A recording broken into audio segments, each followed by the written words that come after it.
What's up? I'm John Middlekauff, host of the GoLow podcast. You can find it below in the description. Also, you're watching this on the Volumes YouTube channel. Make sure you subscribe, share it with all your friends. The PGA Championship is less than a month away if you're listening to this on Wednesday. So and then the U.S. Open's a month away, and then the Open's a month away. It's kind of major season, kind of gets rolling. This week, a little bit of a dud just because it's different. The Zurich, it's a team event. It's not a huge event. Let's just call a spade a spade. Talked to Jason Sobel a little bit later about gambling on that event. We also touched on Spieth in last weekend and also Phil Tiger entering the U.S. Open officially. At least, logistically putting their name in. Who knows what that actually means? I get his take on it. I'll have some thoughts on Jordan Spieth.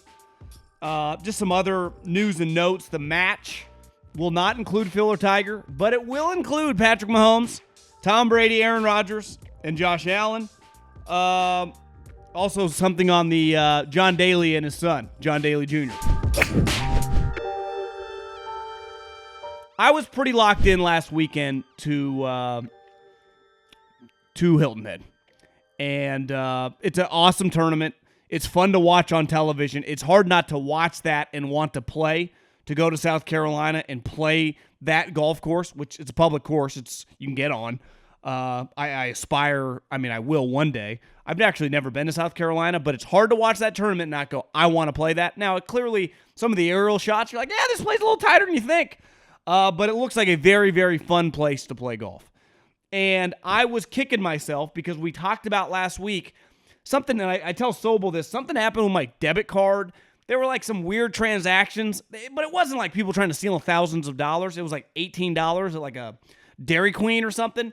And Wells Fargo reached out to me, and then I had to call, and I was like, I don't really want to cancel my card. Are we sure? And the guy recommended it, so I canceled my card. So I didn't have the ability to put any shackles into my ability to gamble on the golf tournament last week. And if you listened, I like Shane Lowry and I liked Harold Varner. And then they're both in the final group. Even though I had a buddy, Aaron Warshawski, big gambler who we went to college with, text me on Saturday night. He's like, you can get Harold Varner right now 5-1 or Shane Lowry, 4-1. The problem was I like Cantlay. I'm like, Cantlay was one shot back. I would bet on him, and ultimately he ended up in the playoff. But the guy we did not see coming was Jordan Spieth. And Jordan has had one of the most historic starts to his golf career in the history of the sport, right? He's on the short list of Tiger, Rory.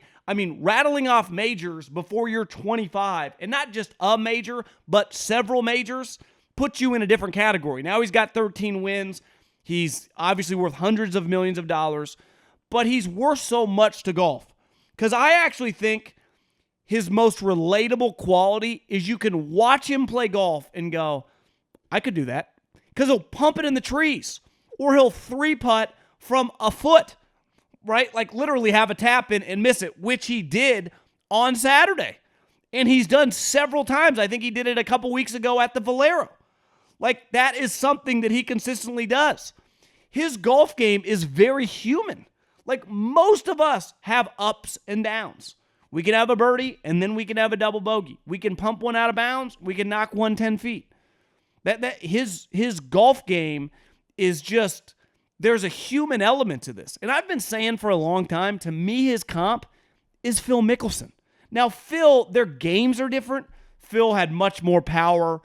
Phil was more physically gifted. But in terms of like, their relatability comes from their ability to do the crazy shit from like behind a tree. Or look at their caddy and be like, yeah, hand me the 3-wood. And the caddy's telling him, lay up with a 7-iron. And he goes, hand me the big dog. There's a famous viral video of Jordan years ago at Augusta when Michael Greller, his caddy, goes, man, I think you should do this. And it was laying up at hole 13. And Jordan looks at him, he goes, what would Arnold do? Maybe he said, what would Arnie do? And Arnold's famous story is when he was investing in the Golf Channel and his lawyers and accountants, because they're always going to be conservative, told him, do not do this. And he said to all of them, if I hadn't hit it through a few trees, none of us would be doing any of this. Listen, you got to have balls, you got to have stones to win it big in life. And Jordan, from a golf standpoint, like Phil, is unafraid to fail. Because most of us, how often when you're playing golf do you go, I don't really want to lay up here? And you go for it. Now, we're not playing PGA tournaments. Even if we're playing a money game, it's probably not that much money. So if you hit it in the water, oh well. But that's how most of us play golf. A lot of the conservative guys on the PGA Tour, their style of golf is not that relatable. And he is just a roller coaster. Like, the human element of him, listen, we're always going to relate in sports to guys that experience high highs and experience low lows. Part of Tiger's career, right, that really has resonated with human beings, even though he's not a very relatable guy, given his wealth, given his fame, given his accomplishments, is he's had some crazy shit happen in life. He's gotten car accidents. He's gotten bad divorce. He just has things that there's not one person listening right now that doesn't know someone that hasn't gone through a divorce. There's probably not one person listening, self-inflicted or not, that doesn't know someone that's been in a car accident. Like, these are very human elements, and it makes you relate to the other person. And Phil Mickelson and Jordan Spieth, like, ultimately Phil, up until right now, like, has kind of just always been on top. Now, he struggled in golf, but he's never really hit a low moment. Like, it looked like a couple years ago, Jordan Spieth was heading down the Ricky path. Like, was he going to be on the PGA Tour? Now, obviously, he had exemptions because of money, but just in terms of, is he ever going to be able to compete again? And now he's turned it around the last couple years. He's won a couple times. He was in the Ryder Cup, and he wins this event that was a pretty loaded field. Like, I think his struggles draw us closer to him. Like, whenever Phil comes back, Phil has added an element to his story that just wasn't there. Like, there was positives and negatives with Tiger. There was positives and no negatives with Phil. And now, obviously, Jordan doesn't have the off-the-course controversy, and more than likely he never will. It's not really his thing. And he's not, I would bet against that. But his controversy of, like, unlike Phil, was never going away, right? He was healthy.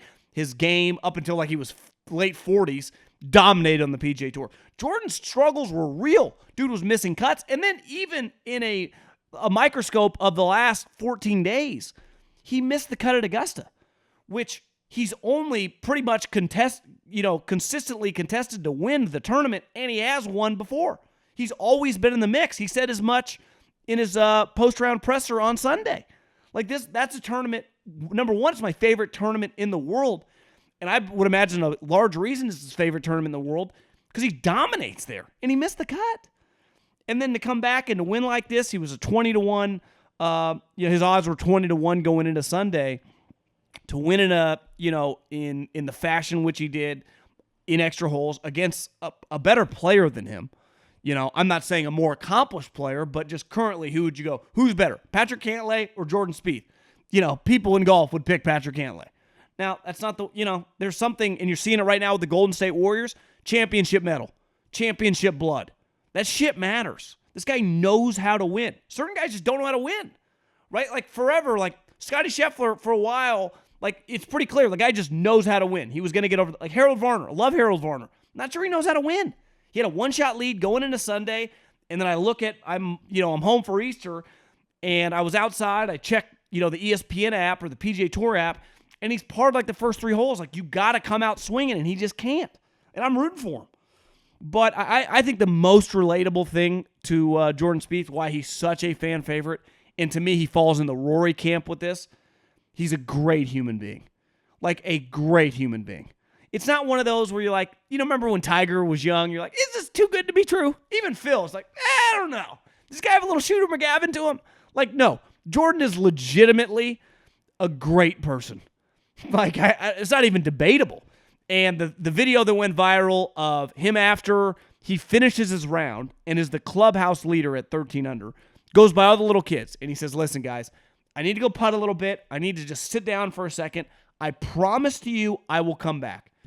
And he ends up winning it in extra holes, does his press conference, and goes back, signs all the autographs. So he's relatable from his struggles. His game, honestly, parallels. Now, his high end is elite. Well, he's one of the greatest, most accomplished young players ever. But he hits shots that look like me or you. And then as a person, he's just pretty, and this is what Rory really has. When you're a great person, it's really hard to root against you, especially when you're talented. And it was cool to see him win. And golf is in better shape when Jordan Spieth is up there with the DJs, the Koepkas, right? The Schauffele's, the Scotty Schefflers, I know DeChambeau's injured, but like that crew of guys, like you need Jordan Spieth in that group. And he's won now back-to-back years with the W. Like that's hard to do. I mean, that's really difficult. So it's good to see him back in the winner's circle. The match, was ultimately this started with Phil and Tiger, right? They were business partners in this venture, and obviously the first two was Phil versus Tiger. The second one was Phil and I think it was Brady versus Tiger and Peyton, and that was really cool. And then it kind of got a little weird with like Phil, because Tiger got injured, Barkley, Steph, and I forget, was it Annika Sorensen? I forget the last member of that one. And I didn't think that one was as good. Steph struggled in that one. Phil never shut up. And then Phil did the one with Brady, DeChambeau, and Rodgers, which wasn't bad. To me, the coolest part about that was watching that course in Montana, just because most of us will never play that course in Montana. And on television, it was awesome. At the time, DeChambeau was a really big deal. It just worked and it popped. But always in these things, like Phil has obviously been the consistent, but there's been a pro. So there's an element like, even if you claim to be a 5 handicap or an 8 handicap, once the cameras are on and the pressure's on, you're going to hit some terrible shots.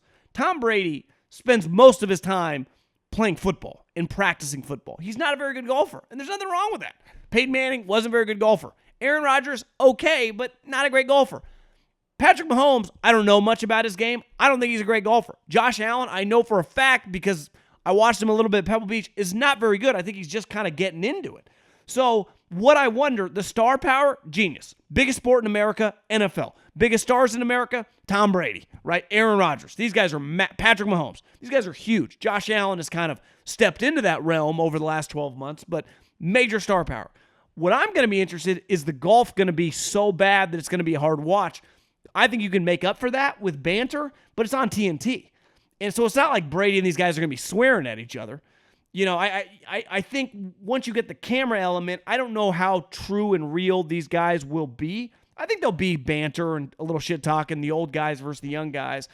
But it's not like it's on HBO or Netflix where it's unfiltered. And even if it was Brady's brand and Patrick Mahomes' brand, there would be a line in the sand. They wouldn't talk like me, and be swearing every other line, right? Ultimately, if Tiger, the cameras weren't on, he'd be dropping F-bombs. It's like Coach K.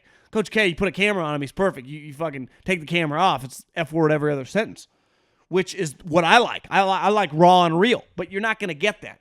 So this content is made for me.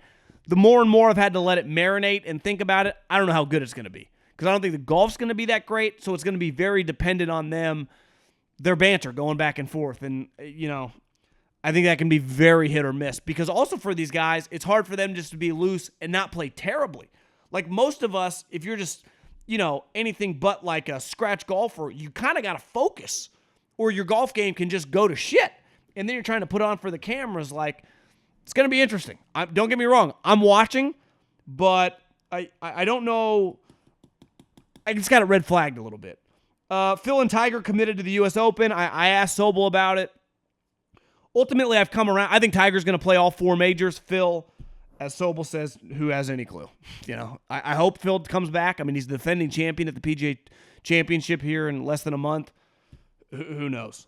And then last but not least, John Daly Jr., John Daly II, whatever John Daly's son goes by, who plays golf at Arkansas, has signed an NIL deal with Hooters.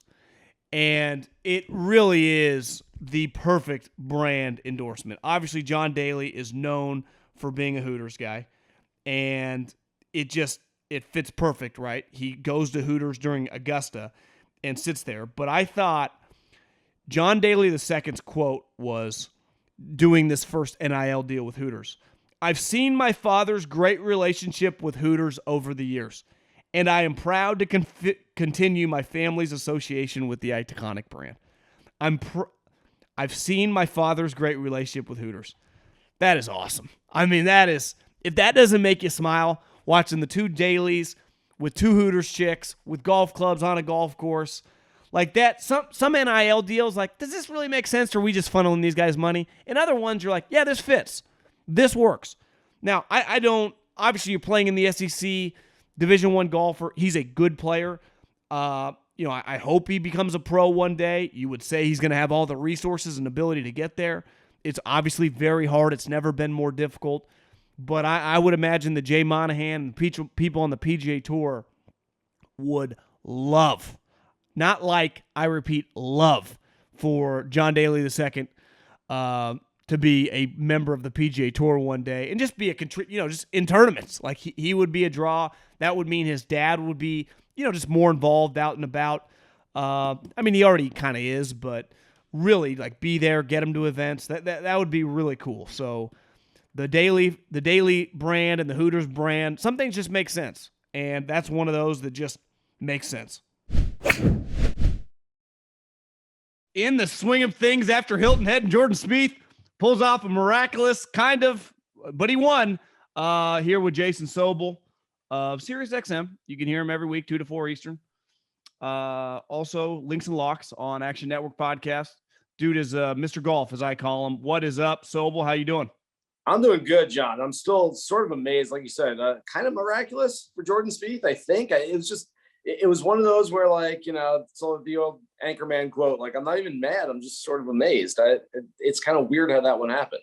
I had some suspicious activity on my debit card last week, so I had to cancel it. So I couldn't put any money into my gambling account because, I like Harold Varner and I like Shane Lowry. Mm-hmm. And I was going to be so angry. They were in the last group. I actually felt good when he hit it in the water on 14. I was like, I don't want him to win without me being a part of it, It's usually suspicious activity if you're betting on Harold Varner. Then the card company calls you and says, are you sure? Was this really you? So let's start with those two guys. Harold Varner, the win equity is still a thing, but he is right there.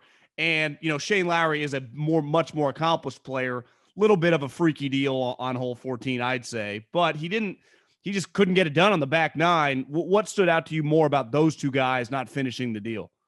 Yeah. So first of all, Shane Lowry, I don't want to call it bad luck because at some point you got to hit a clutch shot in a clutch situation, but Shane Lowry has played really as well as anyone not named Scottie Scheffler over the last 2 or 3 months and hasn't gotten a trophy from it. I do think it's going to happen. If I'm making a futures bet right now, I think I might have said this to you on the pod last week, yeah. But if I'm making a futures bet, Shane Lowry at Brookline, the country club for the U.S. Open in a few months, sounds like a really nice play right now as he's still riding hot. I expect him to still be playing well when we get there. I know a lot of people look at the Open Championship. I think you're going to have to go really low if the weather isn't just terrible at St. Andrews in July. But I think Shane Lowry plays his best golf when the scores are closer in relation to par, when it's not going to be a birdie fest. And so U.S. Open is a place I really like him. But again, he's just got to keep doing what he's doing because he's playing really good golf right now. Just doesn't have much to show for it in terms of victories and things like that.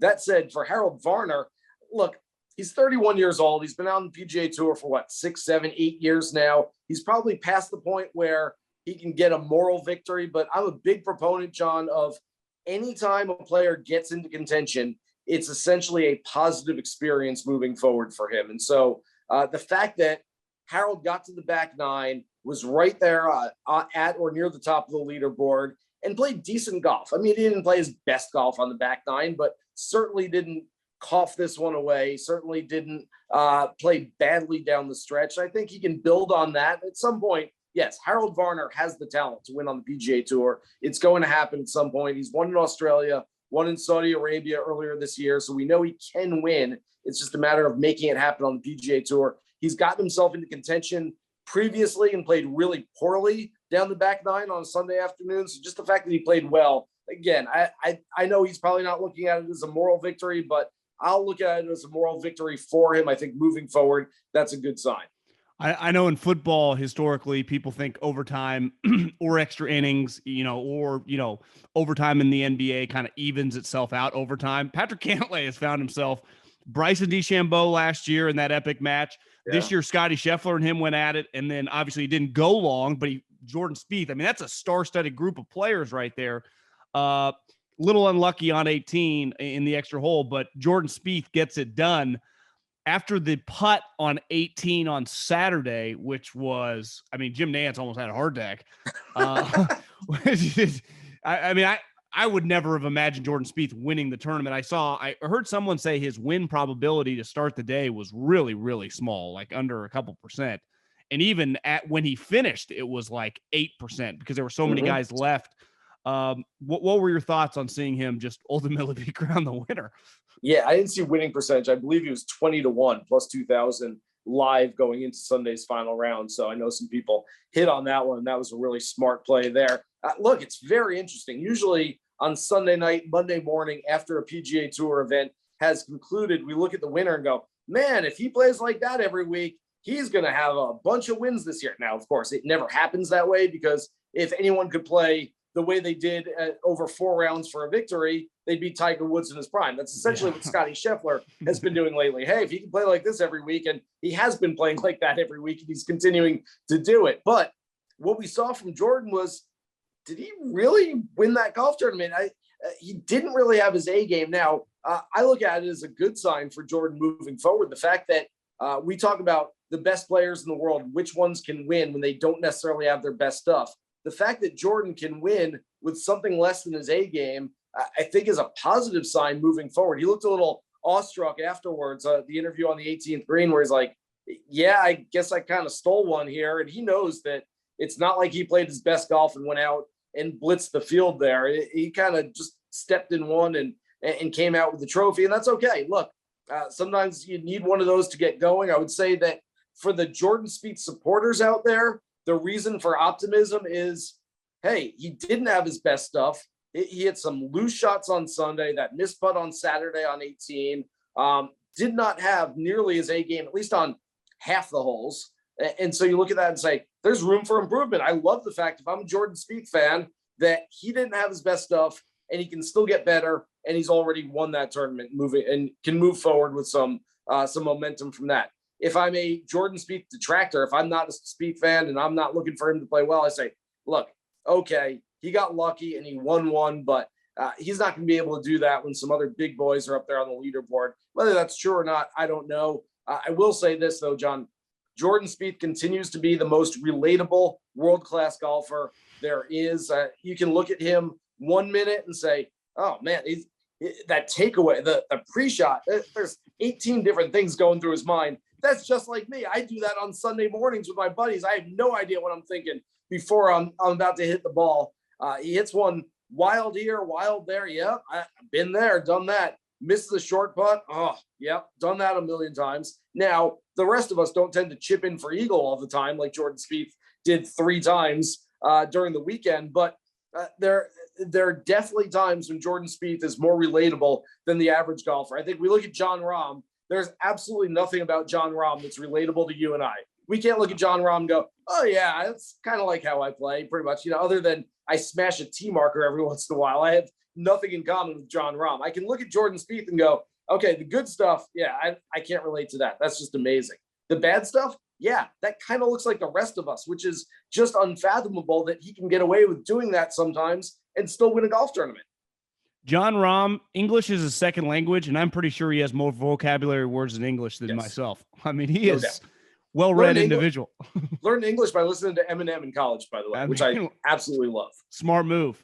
One thing I want to hit before we dive into the Zurich is there was, I guess, news, from us outsiders. We see this, and it's, I guess we expect Tiger to play now, but Phil and Tiger committed to the U.S. Open. Is that just logistics?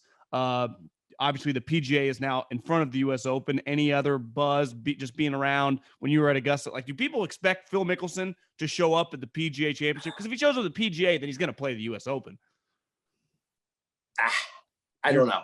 I wish. Everything about Phil right now is we're completely in the dark. I've heard rumors. That he is in Montana right now. He's grown a beard. He is happier than he's ever been. Are you serious? I'm dead serious about this. Yeah, he's happy. We had a PGA Tour player on a radio show last week who essentially, like, I wasn't even asking him for Phil stuff. He just kind of came out and said, oh, yeah, I heard he's in Montana. He's got a place there, grew a beard, He's extremely happy. He's just living life, drinking coffee, hanging out outside in the mountains. And isn't that what David Letterman did? Yeah, pretty much. I mean, I expect like a video series from Phil Mickelson on YouTube coming up pretty soon. I have no idea what the next step is for Phil in his professional life. If he comes back at Southern Hills, wouldn't totally shock me. If we don't see him for the rest of the year and don't even hear from him, wouldn't totally shock me. I have absolutely no idea what to expect. As far as Tiger, my guess is that walking off Augusta, and I think I told you last week that I don't think I saw we all saw Tiger limping around the golf course for 4 days. I don't think I saw that limp worse than when he went from the 18th green on Sunday afternoon to the clubhouse to sign the scorecard. I mean, he could barely get there. You could tell it was just like all the emotion, all the energy, all of what he put into the entire week was just coming out at that point. It's like, wow, this really hurts. My guess is at that time, in that moment, someone said something about, hey, there's a course with hills in the name of it that's going to host a major championship next month. You want to go play? He's like, dude, I want to go lay down for a few days. I need to relax. And so I don't think he was in the right frame of mind to even think about it at that point, which is totally fine. He doesn't need to. As far as the two of them applying to play in the US Open, it's just paperwork. And I'm wondering if that's even them applying for it, John. I wonder if it's just essentially a secretary in the office of their agencies puts in the paperwork for all of their players every single year, just so they don't miss something. And that's probably been done for the last 25 years for each of them, just so, hey, it goes in, we put it in the mail, we email it, whatever it is, it goes in there. It doesn't mean they've committed. It doesn't mean they're going to play, but it means at least that they have that option moving forward. And so we'll see. Again, I would, at this point, venture to guess that we have a greater chance of seeing Tiger Woods playing more major championship golf this year than Phil Mickelson, but that'd be a great bet. I'd love to see the over-under for both of them. Yeah, it would have been nice to see, maybe JT and Tiger at the Zurich, but that'd be getting greedy here. We're just happy to see him, So diving into the Zurich, I didn't know this, but reading your article today, it's only been around now for what, this is his 5th year in existence in 17, and it didn't exist in 20. So, just what are your thoughts on events like this? To me, they're kind of cool. I know they don't have anywhere near the juice of your typical PGA Tour event, and obviously the field, you probably argue is not great. But I enjoy just kind of, you can casually follow along. You don't have to be as locked in as like you would last week. What are your thoughts on just the Zurich Classic? The field's not bad. It's gotten a lot better. It's not my favorite week for betting purposes. I'll admit that. I'm working on all my preview content. I'm breaking down the field. I'm sitting there going, it's really more intangibles than analytics this week, and that's okay. That said, I feel like the Zurich essentially saved itself. If this is just another event on the schedule, just thrown in at the end of April where, it's kind of a lull in between major championships. I don't know that they necessarily get the name recognition. I don't know that they get the interest level from the fans out there. And so, hey, let's think outside the box. Let's make it different. I don't want to see 10 Zurich Classics on the schedule every year. And hey, we've got all these different team events and different gimmicky things out there, but it's kind of cool. It's essentially the member guest, maybe not the member guest, the member for the PGA Tour, where it's like, hey, let's get together, let's have some fun. It's fun to watch guys having fun on the golf course. And I think on a regular basis, when we're watching them play tournament golf, especially down the stretch on a Sunday afternoon, these guys aren't having fun because they're locked in. They're trying to win a golf tournament. We all understand that. This week, I think we can watch guys having fun on the golf course the same way if you and I went and played 2 other people in a match, we'd be out there rooting for each other, fist bumping, having a good time, reading putts with each other. And it's fun to see these guys in that element. I'd like to see a little bit more. I almost feel like the Zurich could go all in instead of just 2 rounds of best ball, 2 rounds of alternate shot. I know people have talked about throw a scramble in there, throw in a different format. I'd be all in on that. Hey, why not flight them? I had this idea on my radio show yesterday, and it's half serious, half joking, but you've got 80 teams in there. What if you did 10 flights of 8 teams, and 1 team gets out of each flight? Kind of like the match play. Maybe not match play, but you essentially assure yourselves of at least one of those big name teams getting out, one of the second tier ones, one of the third tier, but you also have a team that maybe isn't doing too well. Two players who paired up together, maybe it's rookies, maybe it's journeymen, guys who only have partial status, but they make it to the weekend, and this can be a life-changing experience for them if they can win together. So I don't know. Again, it's a half serious, half joking idea, but I don't know, something a little bit different. If we're going to go all in on the team aspect, let's really go all in and dive into this. I don't hate that at all. And you wrote that Cam Smith, when he was the in 2017, his team won. That counts as a win. That gets you into all the majors. So he's into Augusta in the group. It doesn't get you into Augusta. Oh, it does not. Into Augusta there, but does it get you into the majors or no? Exemption. Probably not, huh?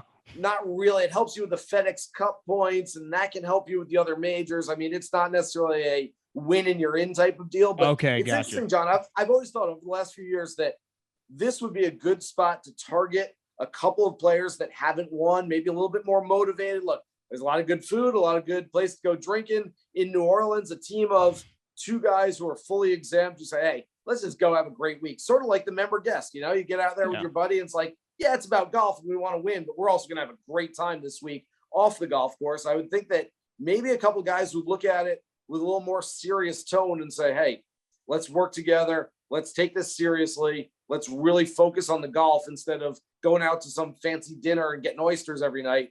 Maybe they have a better chance. But again, of the 8 players, the 4 teams that have won since 2017, Cameron Smith in that first year is the only one who got his first PGA Tour victory here. Well, before we get into the guys you like and the guys I like, Zalatoris and Riley would fit under that. I know you wrote about them, but they kind of stood out to me on the betting card of just, you shorten Leishman Smith. I could see them having a good time, right? I mean, they're going to enjoy themselves. Where Zalatoris and Riley, this means something to them, right? Trying to win this thing, get the FedEx point, especially Davis Riley. Yeah, I mean, Riley's got that playoff loss in Tampa, and so he should be assured of keeping his PGA Tour card to next year. So there's not a whole lot of worry there. But at some point, these guys may look at each other and go, look, we've known each other a long time. We've played a lot of golf together. Let's go get that first win together and maybe kind of start vaulting our way up the list a little bit. And let's use this as a jumping off point to something even better in our careers. And again, it hasn't worked out that way in the last few years. So the theory still is still open as to whether that's a viable theory or not. But I would think that the guys that take it a little bit more seriously, and also the guys that have some chemistry, that's what we're looking at this week. And I mentioned that earlier, John, more so than analytics. I'm looking at intangibles this week. The guys who have since October said, man, 6 months from now, me and you, New Orleans, it's going to be awesome. I can't wait. We're going to have so much fun. Those are the guys I'm looking for, as opposed to, well, we have the same agent and he put us together. And so I don't know, we'll see what happens. Or guys who called the tournament and said, hey, I want to play. Do you have anyone that needs somebody? And yeah, hey, go meet them on the first tee Tuesday morning, and you guys can, go from there and try to figure something out. I want the guys that have that existing friendship, the guys that really want to play together. Is that why your pick is Keegan and Brendan Steele? That's a good part of it. Yeah. These guys play practice rounds together every single week. They're on the PGA Tour, really good friends. They text each other all the time. They have similar interests. And so that's part of it. And then the analytics, which is they're two of the best drivers of the golf ball on the PGA Tour. And so I think they'll give themselves birdie chances in the best ball format. And then we tend to overlook alternate shot. We look at best ball and go, all right, man, lots of birdies, go shoot 63, make 9 birdies in the twosome, and you guys are all set. What we've seen over the last few years is then in the second and fourth rounds, when you go alternate shot, those teams don't necessarily have that chemistry. I think that Bradley and Steele, first of all, have played this event in the past, so they know each other's games, in this competition, not necessarily just playing practice rounds together, but also they're similar types of players. Like I said, really good drivers of the golf ball, pretty good iron players. Keegan struggles on the greens a little bit, but they have similar games. I think similar games work for the alternate shot format. So I think that's a nice play right there. Well, it's kind of the team I like is in a similar vein. Again, you probably know their relationship better than me, but just following them on social media, it feels like Max Homa and Taylor Gooch are pretty good buddies. And, obviously his wife she had a birthday yesterday. He's sending them wine. Like they live in the same area. The games matching up, you probably could speak on that better than me, because the alternate shot is a big deal, right? I mean, you're going to play that twice in 4 days, but from a relationship standpoint, at 25-1, two pretty damn good players too. I'm going to sprinkle some on yours. And what do you think about that grouping? Yeah, I like them a lot too.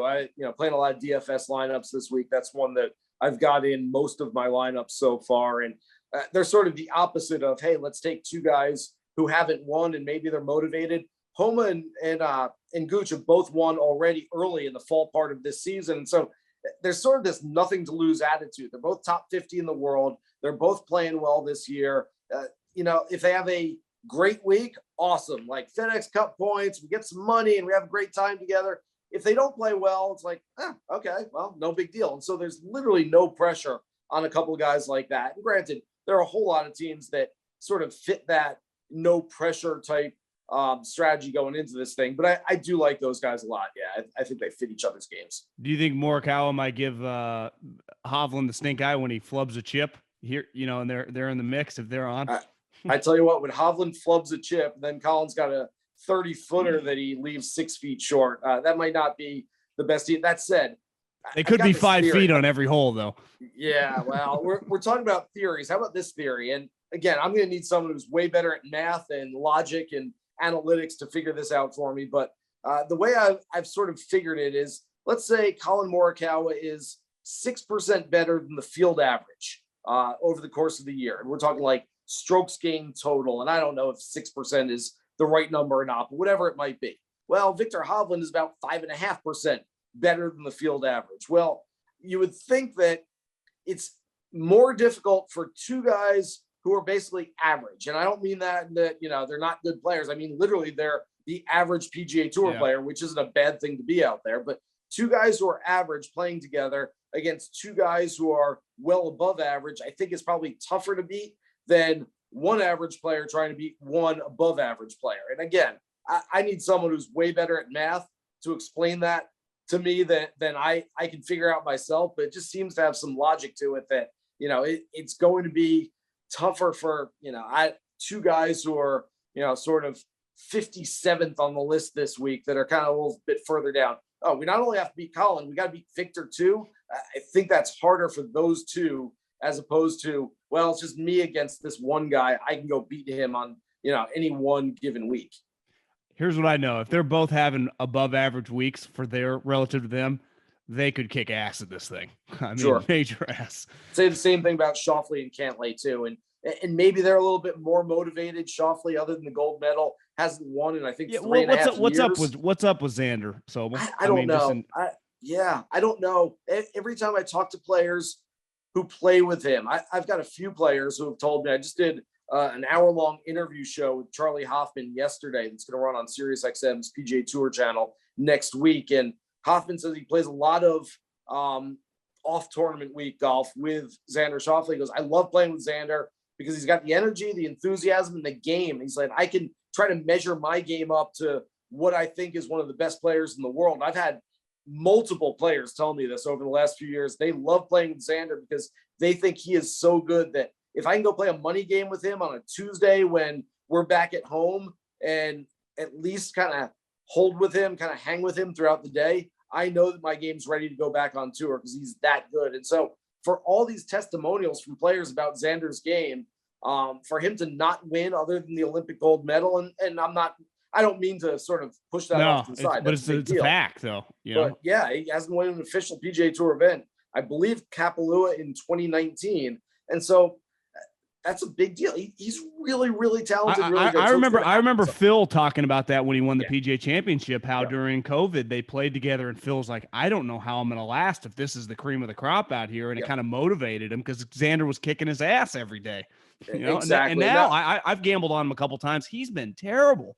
I know. For his standards. That was the big group. It was Xander, it was Charlie Hoffman, Phil Mickelson, Brendan Steele would play with them a lot. They've got a whole group of guys in Southern California who would get together in the off season and off weeks, and all of them would just talk about how good Xander is. And so at some point that's got to translate, and it has over the course of his career. I don't mean to say that he hasn't lived up to expectations, but at some point it's going to translate into more victories as well.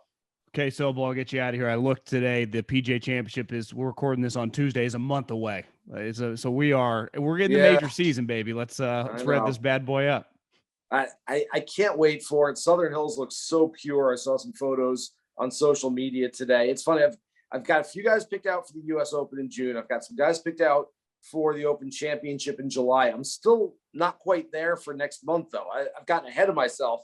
I need to figure out who's going to play their best at the PGA Championship next month. This play's going to be hard?